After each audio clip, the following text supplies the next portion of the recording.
So first one, మీరు ఎక్కడ పుట్టారు? నేను హైదరాబాద్లో పుట్టాను. నేను గవర్నమెంట్ జనరల్ హాస్పిటల్ హైదరాబాద్. ఎప్పుడు?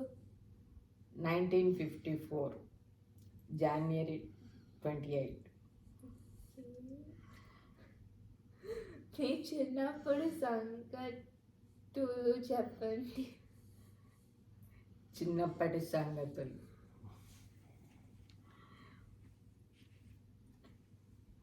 నాకు 5 years ఉన్నంత వరకే హైదరాబాద్లో ఉన్నాము. తర్వాత మా నాన్న పని రీత్యా బాంబే వెళ్ళాము అనమాట.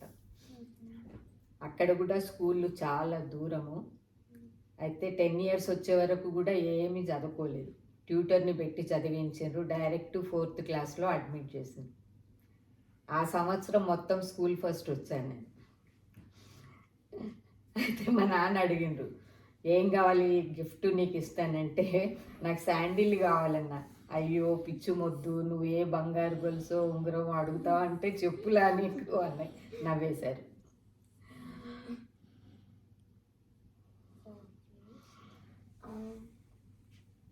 మీరు మీ అమ్మకు నాన్నకు ఎంతమంది పిల్లలు? మేము మొత్తము 7 sisters 1 brother. ఎల్డర్ నేనే, పెద్దదాన్ని నేనే. వాళ్ళ పేర్లు? నా తర్వాత అమ్మాయి పేరు ఉదయిని, కవిత, మీరా, ప్రసూన, మాలతి, మాధవి. తమ్ముడు రాధాకృష్ణ. మీ చెల్లెలు మీ తమ్ముడు మీతో ఎలా ఉండేవాళ్ళు? చాలా బాగుండేవారు. మీ చిన్నప్పుడు వాళ్ళతో ఫైట్ చేసేవాళ్ళ? నేను చేసేదాన్ని కాదు, కానీ నా తర్వాత ఉదయిని ఉంది, ఆమె నన్ను బాగా కొట్టేది. అయితే మా అమ్మ నన్ను కండిషన్ పెట్టేవాళ్ళు, ఎవ్వరు అయితే ఫైట్ చేస్తారో వాళ్ళకి ఏమీ లేదు, ఎవరైతే కామ్గుండి ఇట్లా జరిగింది అని చెప్తారో వాళ్ళు ఇది గ్రేట్ అని చెప్తే నేను మంచి అనిపించుకోవాలని పనులు తినేదాన్ని దాంతో. మీరు ఎంతవరకు చదువుకున్నారు? నేను 10th వరకే చదువుకున్నాను నాన్న. మీకు ఇష్టమైన సబ్జెక్ట్ ఏంటి? నాకు మ్యాథ్స్, సైన్స్. అవుట్ ఆఫ్ 100 వచ్చాయి మ్యాథ్స్లో. సైన్స్లో 8 వరకు స్కోర్ చేసేదాన్ని. మీరు పెద్ద చదువులు ఎందుకు చదవలేదు? ఫ్యామిలీ పెద్దది నాన్న, ఫ్యామిలీ పెద్దది, వీలు పడలేదు. కాలేజీల్లో అడ్మిషన్స్ తీసుకున్నాం ఇంటర్మీడియట్లో, కానీ చేర్పించలేకపోయినాను. మీకు జాబ్ ఎలా వచ్చింది? జాబ్ అది ఎంప్లాయ్మెంట్ నుండి వచ్చింది. 91 మందిని పిలిచారు, దాంట్లో 14 మందిని సెలెక్ట్ చేశారు, దాంట్లో నేను ఒకదాన్ని. మీరు తాతయ్యని ఎప్పుడు ఫస్ట్ టైం చూసారు?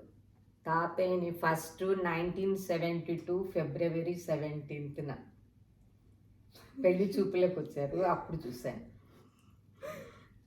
అప్పుడు మీకు ఏమనిపించింది? అప్పుడు పెద్ద ఫీలింగ్ లేదు నాన్న. అది పెళ్లి చూపులకు వచ్చారు, క్యాజువల్గా కూర్చున్నా. మీ తాతయ్య అడిగారు ఫర్దర్ స్టడీస్ ఎందుకు చేయలేదు అని. అదే చెప్పా, ఫ్యామిలీ ఎకనామికల్ ప్రాబ్లం అని. అట్లా. మీకు తాతయ్యలో ఏమి బాగా నచ్చాయి? తాతయ్యలో ఏమి బాగా నచ్చింది అంటే చాలా నెమ్మది, చాలా నెమ్మది. ఆ నెమ్మదితనం నచ్చింది. కవిత్వాలు రాసేవారు.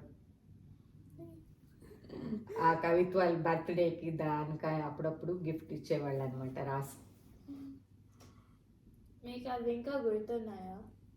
గుర్తున్నాయి. ఇవి చెప్తారా? మొత్తం గుర్తులేదురా. ఓ నిండు చామంతి నీ బ్రతుకు కావాలి, ఏదో రాశారు, సంక్రాంతి, ఇంకా ఏదో మొత్తానికి ఓ 4-5 లైన్లు రాశారు.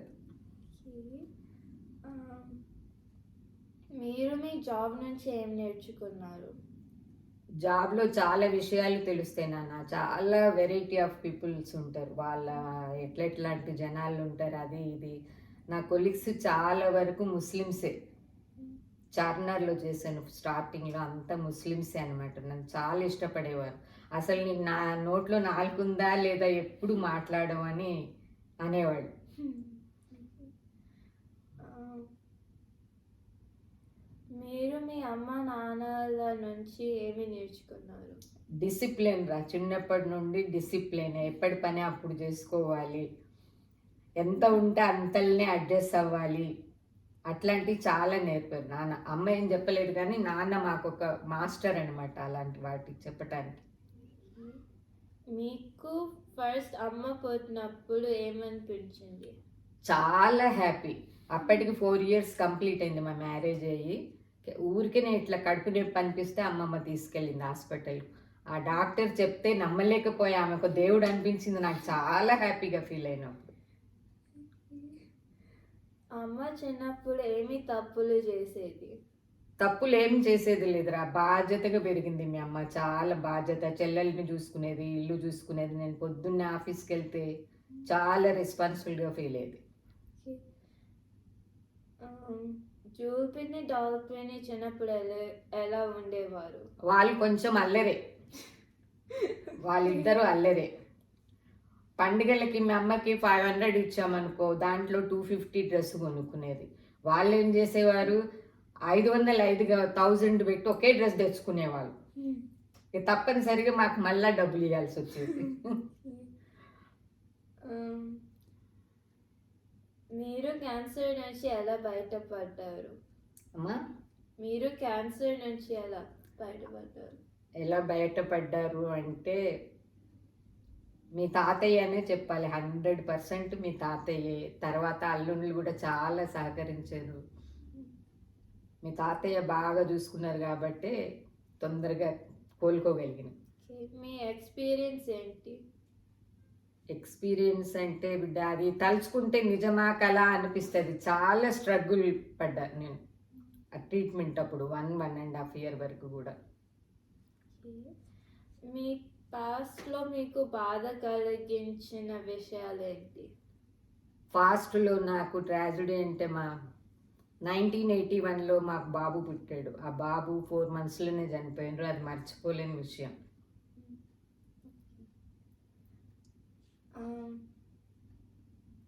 మీ పాస్ట్లో మీకు సంతోషం కలిగించిన విషయాలు? సంతోషం అంటే మేము అమ్మకి పెళ్లి కుదిరినప్పుడు చాలా హ్యాపీగా ఫీల్ అయినా.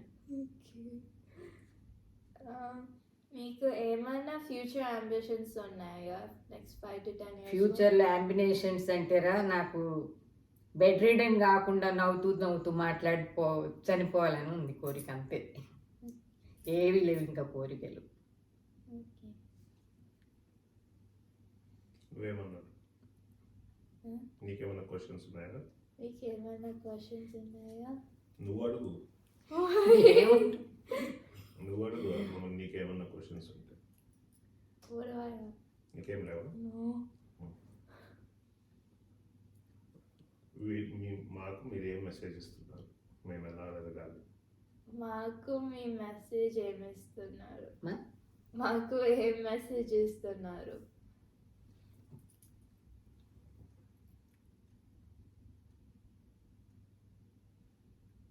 మీకు సందేశం. మాకు ఏమి సందేశం ఇస్తున్నారా? మీకేం సందేశం అంటే నాన్న, అమ్మమ్మ చెప్పేది ఎప్పుడు ఒకటే అనుకుంటారు, పొద్దున్న టైంకు లేవాలి. నేను ఇప్పటికీ కూడా ఏంటంటే టైంకు మెడిసిన్ ఏ టైంకి వేసుకోవాలి అదే టైంకు, స్నానం అదే టైం, పూజ అన్నీ పర్ఫెక్ట్గా ఒకే టైంకు చేసుకుంటా. నాలా ఉండాలని కాదు కానీ పొద్దున్న కనీసం 7 గంటల వరకు లేచి మీ స్టడీస్ అవి చూసుకొని అమ్మకింత సాయంగా ఉంటే, ఇల్లు నీట్గా పెట్టుకుంటే ఫుల్ హ్యాపీ.